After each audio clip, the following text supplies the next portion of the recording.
Hi, turning to the Eastern lands as we explore below topics and more. 17 GOP attorneys general back South Dakota's lawsuit over Mount Rushmore July 4 fires work cancellation. DeSantis on critical race theory opens to expose taxpayers to pay to teach kids to hate their country. Biden two-state solution the only answers to Israel-Palestine conflict. Fauci, fully vaccinated Americans may not necessarily need COVID-19 vaccine booster shots. Chicago Police Union approves no conference vote against mayor and police chief. Welcome back to the Eastern Lands. I'm your host Katherine Dang. We will be posting exclusive episodes daily you can only find in the Eastern Lands. So we invite you to like and subscribe. Let's start today by talking about 17 GOP attorneys general back South Dakota's lawsuit over Mount Rushmore July 4th fireworks cancellation. 17 Republican attorneys general have filed an amicus brief in support of a lawsuit brought by South Dakota Governor Kristi Noem against the Biden administration over its decision to deny a request to hold a fireworks display at Mount Rushmore National Memorial in July to celebrate Independence Day. The Biden administration canceled the fireworks display in the decision in March. Herbert Frost, a regional director for the National Park Service, cited the COVID-19 pandemic as a key factor in making his decision, saying that public health guidance from the Centers for Disease Control and Prevention (CDC) currently recommends that large gatherings be avoided, particularly those in which physical social distancing cannot be maintained between people who live in different households.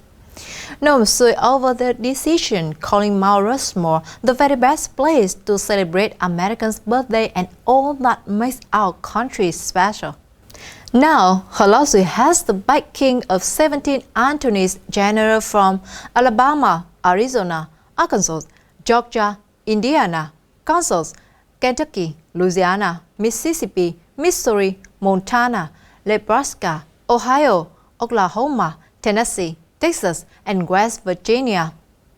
In a court document filed on Friday, they called the Biden administration's decision to cancel the fireworks display arbitrary and capricious.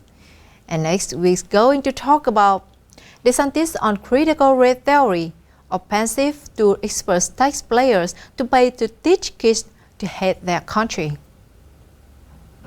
Florida's Republican Governor Ron DeSantis says Friday that he opposes teaching critical race theory in the state's public schools, calling the ideas pushed by its advocates as based on failed history and teaching kids to hate their country and to hate each other. DeSantis made the remarks at the Friday press conference in Pensacola, where he announced the signing of a bill temporarily establishing several statewide tax-free periods on items like storm supplies and back-to-school products, he said. It's offensive to the taxpayer that they would be asked to fund critical race theory, that they would be asked to fund teaching kids to hate their country and to hate each other. And the third news, we're going to talk about Biden two-state solution, the only answer to Israel-Palestine conflict. President Joe Biden said on Friday there has been no shift in his commitment to the security of Israel, insisting the only answer was a two-state solution with Palestine. Biden told reporters at a White House press conference with South Korea's president. There is no shift in my commitment to the security of Israel. Period. No shift, not at all. But I tell you what there is a shift in. The shift is that we still need a two-state solution. It is the only answer. The only answer. Biden also addressed the idea of a rift among Democrats who want his administration to rebuke Israel and end a planned arms deal between the United States and Israel, saying, and I think that, my party still supports Israel. let's get something straight here. Until the region says unequivocally they acknowledge the right of Israel to exist as an independent Jewish state, there will be no peace. On Friday, about 140 progressive groups called on the Biden administration to condemn Israel. We are horrified by Israel's use of disproportionate and deadly force against Palestinians in Gaza, which have already resulted in the killings of dozens of Palestinians, including children. The statement reads, Senator Bernie Sanders and Representatives Alexandria Ocasio-Cortez and Rashida Tlaib also moved to block a planned weapons sale to Israel. Now, let's move to the next topic. Fauci, fully vaccinated Americans may not necessarily need COVID-19 vaccine booster shots. Fully vaccinated Americans may not need to get a COVID-19 vaccine booster shot, Dr. Anthony Fauci said on Friday in an interview on CBS this morning. Fauci, who is head of the U.S. National Institute of Allergy and Infectious Diseases, NIAID, said that there was some misunderstanding about whether fully vaccinated people would need a booster shot 6 months after getting injected. We are planning for the eventuality that we might need to boost people. We don't know whether we will have to do it and when we will have to do it.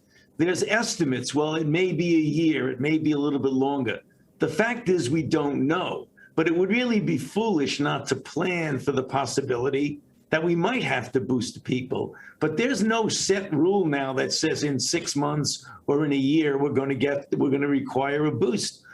However, when asked 2 days earlier how soon fully vaccinated people who need a COVID-19 booster shot, Fauci told Axios co-founder Mike Allen that Americans would need it.